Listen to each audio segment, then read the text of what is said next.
Bonjour à toutes et à tous et merci à la Société tunisienne d'hématologie de m'avoir invité à parler de leucémie à promyélocyte. Je parlerai avant tout du traitement je me baserai notamment sur les recommandations pour la prise en charge des leucémies à promyélocyte récemment mises à jour à Blood en 2019. Alors, d'abord, je vais parler un petit peu du traitement avant l'ère de l'arsenic et ensuite de l'arsenic. Et mon message sera quand même qu'il faut essayer d'obtenir de l'arsenic en première ligne pour le traitement de ces patients parce que je pense que ça améliore le pronostic de manière significative. Alors, rappelez d'abord que c'est environ, comme vous le savez, 10% des LAM avec une morphologie très typique qui est importante et le diagnostic reste morphologique le plus souvent puisque c'est une urgence, que il y a bien sûr la T1517, le réarrangement PML RARA, une coagulopathie que vous connaissez, qui peut être très sévère, et on connaît assez bien la physiopathologie, c'est-à-dire que le produit de fusion PML-RARA bloque le fonctionnement normal du gène du récepteur à l'acide rétinoïque par un effet dominant négatif, et d'autre part va détruire ce qu'on appelle les corps nucléaires PML et donc voilà, perturber le fonctionnement de la cellule, bloquer la différenciation. Voilà. Et les facteurs pronostiques sont connus, c'est avant tout la leucocytose, donc on distingue les formes de risque standard à moins de 10 000 leucocytes, les formes hyperleucocytaires à plus de 10 000 leucocytes, et 75% des patients ont moins de 10 000 leucocytes. Et seulement 25% des formes sont hyperleucocytaires. Donc, le traitement classique, c'est la chimiothérapie à l'ATRA depuis maintenant pratiquement une trentaine d'années. Alors, on a commencé par de la chimio seule, c'était Jean Bernard qui avait été l'un des premiers avec la donorubicine. Ça donnait quand même 80% de rémission complète et 40 à 50% de rémission prolongée. Ensuite, donc, est arrivé en 88 l'acide rétinoïque, donc qui différencie les cellules et qui a fait passer le taux de rémission complète à 90% par une différenciation que vous voyez, que vous connaissez. Et par ailleurs, on a montré que faire ATRA plus chimiothérapie faisait mieux que chimiothérapie seule, comme vous le voyez sur ces courbes de rechute. Moins de rechute. Et puis, on a pu montrer ensuite qu'un traitement d'entretien associant ATRA discontinu et chimiothérapie à faible dose, purinétol méthotrexate pendant 2 ans réduisait les rechutes, comme vous le voyez ici, avec d'ailleurs un effet additif des deux. Et puis on peut ne pas faire d'aracé chez les patients de risque standard. Voilà. Avec ce traitement, on a environ 90% de rémission complète, 5 à 10% de rechute, et c'est une approche qui peut être faite dans des pays qui n'ont pas de très gros moyens de réanimation hématologique, y compris transfusionnelle. Voilà. Alors, ensuite, donc, le deuxième point, bien sûr, qu'il faut rappeler, c'est le traitement d'urgence nécessaire. Évidemment, dès qu'on a une suspicion de LAP, il vaut mieux commencer de l'acide rétinoïque, quitte à l'arrêter le lendemain si le diagnostic n'est pas confirmé. Il faut essayer de maintenir les plaquettes au-dessus de 50 000 pour éviter les hémorragies pendant la phase de coagulopathie. Il faut faire attention au syndrome de différenciation avec hyperleucocytose, prise de poids, épanchement pleural, voire péricardique, insuffisance rénale, cardiomyopathie qui peuvent survenir et à ce moment-là traiter en général par corticoïdes. Et en gros, dès que les blancs sont à plus de 5000, il faut faire des corticoïdes à forte dose d'hexaméthasone et éventuellement ajouter de la chimio comme de l'idarubicine ou du myotar pour essayer de réduire ce syndrome de différenciation. Donc ça, c'est évidemment important en urgence pour éviter des décès précoces. Voilà. Alors, donc, avec ce traitement, on obtient comme je le disais, environ 80% de guérison. Il y a effectivement 9 à 10% de décès précoces, 5 à 10% de rechute, des décès en rémission complète à cause de la chimiothérapie de consolidation, et des LA et SMD post-traitement 1 à 2%. Et on le verra ensuite, chez les patients âgés et les patients avec hyperleucocytose, c'est un peu moins bon. Bon, alors, juste pour dire, voilà, quand même, que c'est pas 100% guérison. Et alors, je vais donc prendre un petit peu le dernier essai que nous avons publié en matière de LAP, où les patients recevaient ATRA et une chimiothérapie classique par IDA-aracé, puis ils étaient randomisés en consolidation entre IDA-aracé, qui était classique, ou IDA-arsenic, ou IDA-ATRA. Donc, on introduisait de l'arsenic dans un des bras et ensuite, il recevait 2 ans de traitement, d'entretien par ATRA discontinu et purinétol méthotrexate continu, le traitement de référence à l'époque. Alors, je reviens d'abord sur les décès précoces. Les décès précoces, récemment, alors ils ont été de 3% dans cet essai clinique, mais on voit encore fleurir des articles disant ça peut être jusque 20%, etc., etc. Et donc, ce qu'on a fait en France, c'est qu'on a fait une analyse sur 400 patients pendant la période d'inclusion de cet essai APL 2006, et là-dedans, 69% des patients avaient pu être inclus à l'essai clinique et 32% ne l'avaient pas été en raison de leur âge, ou bien ils étaient arrivés en état d'hémorragie cérébrale éventuellement, en réanimation, etc. Et c'était une collecte assez exhaustive. Et en voyant ça, eh bien, on a, chez les patients qui sont dans l'essai clinique, on a 97% de rémission complète. Chez les patients qui ne sont pas dans l'essai clinique, on a seulement 77% et au total 91% de rémission complète.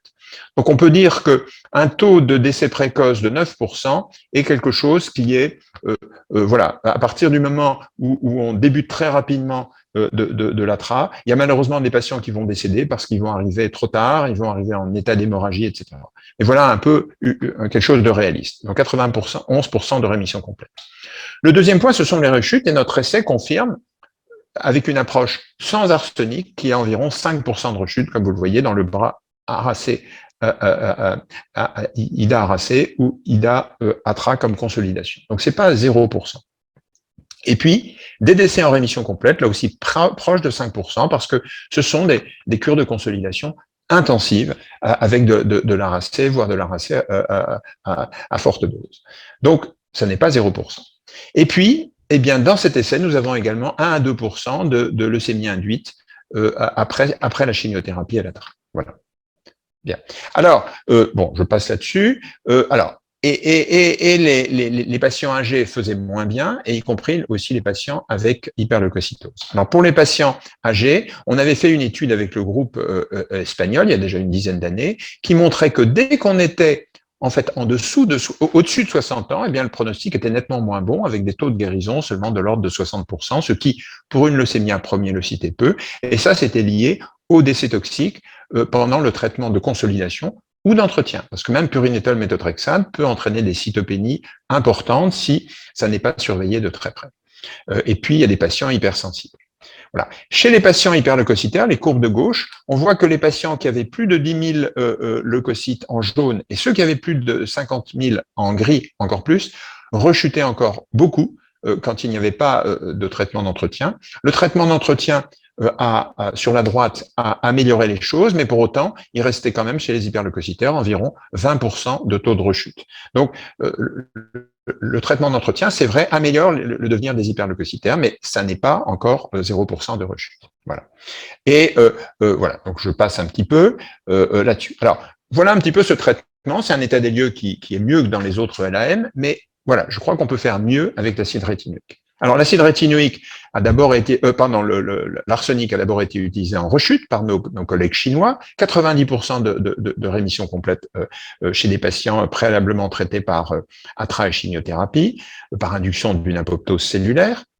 Et alors, cet essai américain est important parce que les patients recevaient ATRA chimio et en consolidation, certains recevaient de l'arsenic ou non. Et vous voyez que ceux qui ne reçoivent pas d'arsenic et qui sont très hyperleucocytaires ont un très mauvais pronostic. Et par contre, l'addition d'arsenic à la fois améliore les choses et fait disparaître l'effet pronostic défavorable de l'hyperleucocytose. Alors, c'est des patients qui ne recevaient pas d'entretien, donc c'est des résultats moins bons que s'il y avait un entretien. Et pour autant, on voit ce qu'apporte l'arsenic, qui est quand même considérable et qui fait disparaître le mauvais pronostic de l'hyperleucocytose. Voilà. Alors, l'arsenic a été utilisé en monothérapie, j'allais dire paradoxalement, dans des pays qui ne pouvaient pas payer l'arsenic, l'acide rétinoïque à la chimio, qui n'avait que l'arsenic, comme l'Inde ou comme l'Iran, avec des très bons résultats en monothérapie, 75% de guérison dans l'expérience des Indiens, et avec beaucoup d'ailleurs de réponses même après une rechute. Et puis, ensuite, des essais ont montré que si on rajoutait l'ATRA à l'arsenic, on faisait mieux, à l'époque, il y avait encore un petit peu de chimiothérapie et pas de myélosuppression, ce qui est quand même très important. L'arsenic ne donne pas de myélosuppression.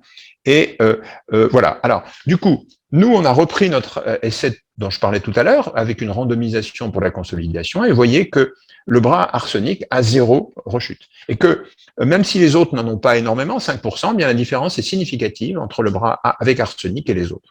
Donc, il n'y a plus de rechute avec arsenic en consolidation. Voilà. Alors donc, on sait maintenant que ce sont deux produits ciblés qui entraînent une différenciation, qui dégradent le produit de fusion PML-RAR, donc l'empêche d'inhiber le fonctionnement de PML-RAR, et puis reforme, ça permet la reformation des corps nucléaires qui sont importants pour le fonctionnement de la cellule. Voilà. Et puis, l'équipe d'Hugues de Thé avait montré sur des modèles animaux qu'il y avait un effet de potentialisation d'ATRA et d'arsenic pour permettre la survie des souris porteuses d'une ELAP, souris transgénique. Alors, il y a, en fait, maintenant, les résultats importants, ce sont finalement des résultats d'arsenic ATRA sans chimiothérapie dans les LAP de risque standard, c'est-à-dire ayant moins de 10 000 leucocytes. Et la principale étude que vous connaissez, l'étude italienne et allemande, que je présente rapidement, qui comparait ATRA-ATO, donc voilà, ATRA-ATO sans aucune chimiothérapie, donc il y a 5 cycles d'ATO de 25 jours, et il y a de l'ATRA qui est fait régulièrement entre deux, et c'était comparé à une chimiothérapie plus ATRA classique. Et voilà, ces résultats qui ont été largement publiés montrent qu'on est presque à 100% de guérison avec ATRA arsenic, même si on fait effectivement 85% de guérison avec ATRA chimio, mais pour autant la différence est significative. Donc ça, c'est avec plus de suivi, vous voyez, la différence est encore plus importante, elle est très claire, et on est à 80% avec ATRA chimio et presque à 100% avec ATRA ATO. Voilà, avec plus de patients, là aussi, tout à fait confirmé. Voilà, donc il y a une différence à la fois en termes de rechute, en termes de survie, voilà.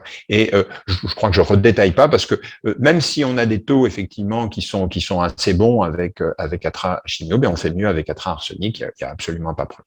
Et cette diapo est très importante parce que vous voyez le nombre d'événements après l'obtention de la rémission, eh bien, il y en a 23 dans le bras chimio, 5 décès en rémission complète. On retombe sur des patients qui font des décès en rémission complète à cause de la toxicité de la chimio. Une ELA secondaire, comme dans notre étude, 15 rechutes de résistance moléculaire. Et face à ça, vous avez 2 rechutes avec l'arsenic, un décès à l'époque de la pneumonie H1N1, et donc pratiquement pas d'événement. Donc vraiment une différence très nette. Voilà. Alors, il y a également le fait que ça ne donne pas de cytopénie, l'arsenic, comme c'est connu, donc en bleu par rapport à trachimiothérapie. Donc là aussi, il y a une différence très nette. Et puis, alors par contre, il y a une toxicité hépatique avec l'arsenic, mais qui diminue avec le temps. Également la prolongation du QT, qui dans les formes extrêmes, si on n'y fait pas attention, peut donner des dorsales de pointe. Il y a par contre moins d'insuffisance cardiaque, puisqu'il n'y a pas d'anthracycline. Neurotoxicité, il n'y a pas grand-chose. Et il y a également évidemment moins de toxicité gastro-intestinale, puisqu'il n'y a pas de chimiothérapie. Voilà la toxicité hépatique qui, comme vous le voyez, diminue avec le temps et donc voilà et sans séquelles. Et alors par ailleurs, dans les formes hyperleucocytaires et les formes avec duplication FLT3, ce qui est souvent lié, vous voyez que l'ATRA-ATO permet de faire disparaître le mauvais pronostic de ces duplications FLT3. Et ici, ça c'était en termes de survie, voilà en termes de rechute. Donc donc ça c'est un élément également majeur pour les formes hyperleucocytaires. Voilà. Alors ça c'est l'essai britannique qui montre exactement la même chose. La seule particularité de l'essai britannique, c'est que on n'utilisait pas l'arsenic 5 jours par semaine, mais qu'on l'utilisait en dose de charge pendant une semaine et ensuite 2 fois par semaine, ce qui peut permettre moins compliqué pour les patients qui viennent de loin, mais là on confirme tout à fait les résultats, je ne vais pas les détailler, ils sont tout à fait identiques entre ATRA ATO et ATRA chimique. Voilà. OK. Et également, d'ailleurs, dans les hauts risques, il y avait quelques hauts risques, enfin, il y avait un certain nombre quand même, il y en avait même, oui, plus qu'un certain nombre, puisqu'il y en avait 48. Vous voyez, chez les hauts risques, eh bien, là aussi, on a un avantage, donc plus de 10 000 leucocytes, un avantage d'ATO, ATRA par rapport à ATRA. Voilà. Alors, Le problème est souvent celui de l'intervalle QT, qui pose souvent problème. Donc l'intervalle QT, d'abord, il faut le corriger, non pas avec la correction de Bazette, c'est un article important là, de 2014, mais avec d'autres corrections qui permettent qu'il soit moins souvent au-dessus de 500 millisecondes.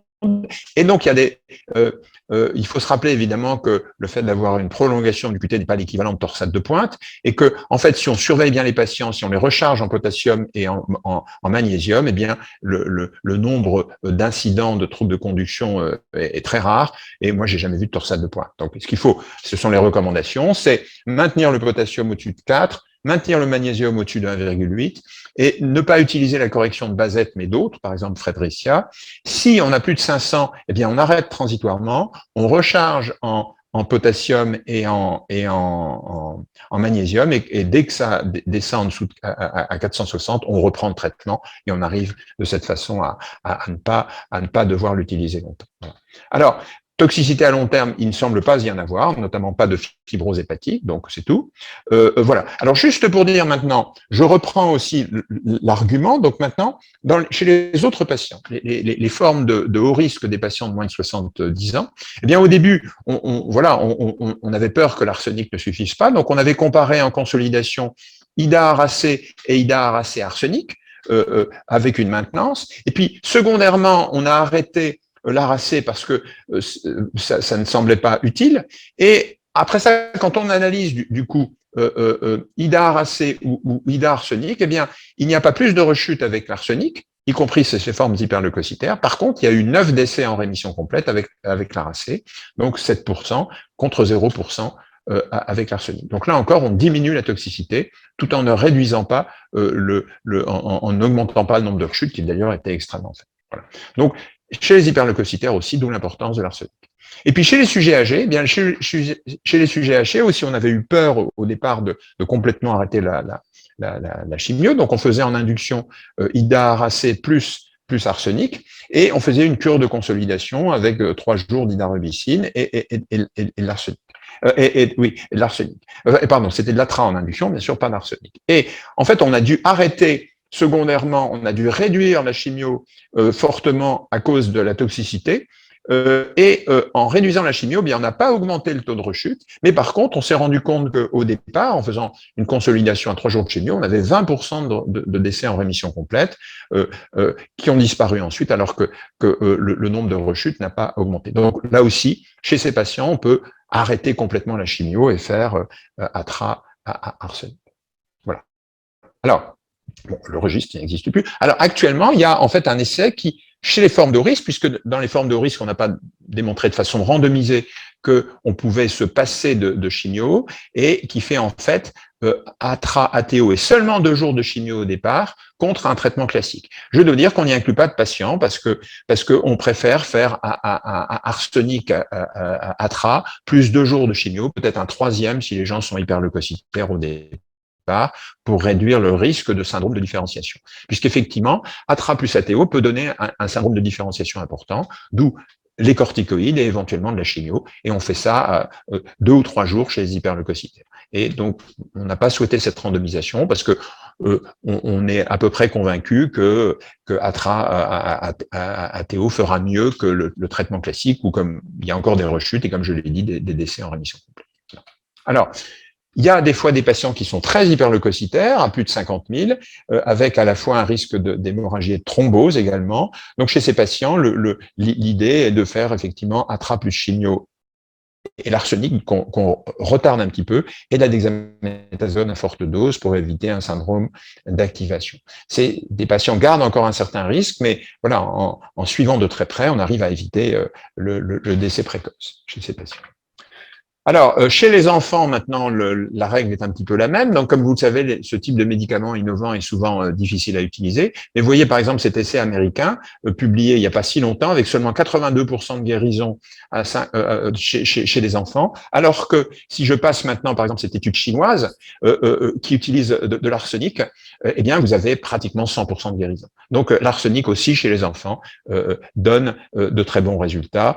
Et il n'y a pas d'évidence de toxicité à partir du moment où il n'y a pas c'est pas utilisé quand même de façon trop prolongée. Voilà. Alors, le traitement de l'archute maintenant, pour les patients qui n'auraient pas reçu d'arsenic, donc les rechutes sont donc maintenant devenues très rares dans notre expérience avec l'arsenic, et donc chez les patients qui n'ont pas reçu d'arsenic, et je crois que pour le moment en Tunisie, vous n'avez pas d'arsenic en première ligne, ou alors ça vient de changer, donc l'idée est d'utiliser la combinaison ATRA-ATO jusqu'à une PCR négative, et de faire ensuite une autogreffe, si on a pu obtenir une PCR négative avant la collecte de cellules souches, plus rarement une allogreffe, donc sans doute l'allogreffe chez les patients vraiment très jeunes, j'allais dire en dessous de 20 à 30 ans, sinon je crois qu'on a tendance à faire une autogreffe à partir du moment où on a pu négativer la PCR. Et faut-il, alors la question, peut-on se passer de la greffe? Il y a des travaux sur des petits nombres de patients qui suggèrent que peut-être ATRA-ATO, avec un traitement d'entretien, peut permettre, comme par exemple dans cette étude, on a une survie à 74% à presque 5 ans, mais voilà, c'est pas à 100% d'une part, et puis voilà, je pense que quand on peut faire l'autogreffe, c'est peut-être souhaitable chez ces patients. Et les patients maintenant qui ont déjà reçu de l'arsenic, eh bien, on cherche des mutations dans les gènes PML-RAR, et là, il n'y a pas de, il y a tellement peu de patients, à vrai dire, que faut-il faire? ATRA-ATO plus Milota ou idarubicine, certainement une auto ou éventuellement une allo. Faut-il faire une maintenance par purinétol méthotrexate chez donc des patients qui ne l'auraient pas eu? C'est possible, mais voilà, il est difficile d'avoir une conduite précise compte tenu du faible nombre de patients. Les rechutes sont parfois neurologiques, et il faut savoir que l'arsenic passe la barrière neuroménagée, donc est très utile dans le traitement de ces rechutes au départ. Voilà. Alors le futur, c'est bien sûr l'arsenic oral. Il y a des formules faites, par exemple en Chine.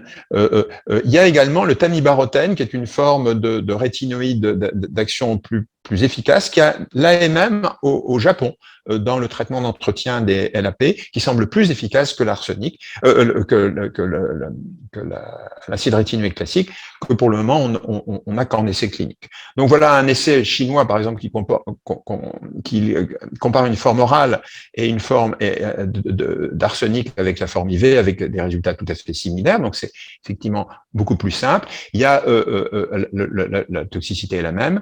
Et puis il y a cette forme également de la boîte qui s'appelait Orsenix. Le traitement a été maintenant racheté par la firme Syros, qui donc essaie de développer une forme orale d'arsenic. Nos collègues australiens ont la firme Febra, et puis en Inde,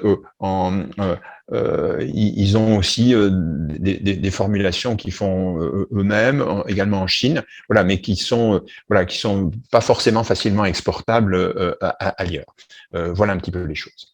Alors, rappelons quand même peut-être l'urgence du traitement des LAP. Il faut débuter l'ATRA dès qu'on a une suspicion. Comme disait le professeur Jean Bernard, il ne faut jamais quitter le soir un service d'hématologie sans avoir débuté le traitement d'une ELAP. Autrement dit, ça ne peut pas attendre le lendemain matin. Il faut toujours maintenir les plaquettes au-dessus de 50 000 quand on peut. Faire attention au syndrome de différenciation, comme je le disais tout à l'heure, et au moindre doute, faire des corticoïdes et éventuellement de la chimiothérapie ou du Mylotarg si on a accès pour réduire la leucocytose. Et en particulier, le risque de syndrome de différenciation avec ATRA et arsenic peut être important. Donc, il faut être extrêmement prudent au début du traitement. Et puis voilà, je voulais remercier le groupe des LAP avec lequel on travaille, y compris donc la France, la Belgique et la Suisse. Rappelez aussi qu'on a eu beaucoup de collaboration avec des collègues tunisiens, en particulier le professeur Ramzi Jedi, avec qui j'ai publié un certain nombre de choses, et le groupe le groupe tunisien qui a toujours été très impliqué dans les LAP. Et puis, voilà, remercier le département auquel j'appartiens. Maintenant, à Paris, on a regroupé en département sur une partie de la PHP. Donc, nous, notre département d'hématologie regroupe l'hôpital Saint-Louis, l'hôpital Robert Debré et Avicenne. Donc, on couvre un peu toute l'hématologie, sauf l'hémophilie quand même, et à tout âge. Et puis voilà, je vous remercie encore une fois de votre invitation et je prendrai des questions.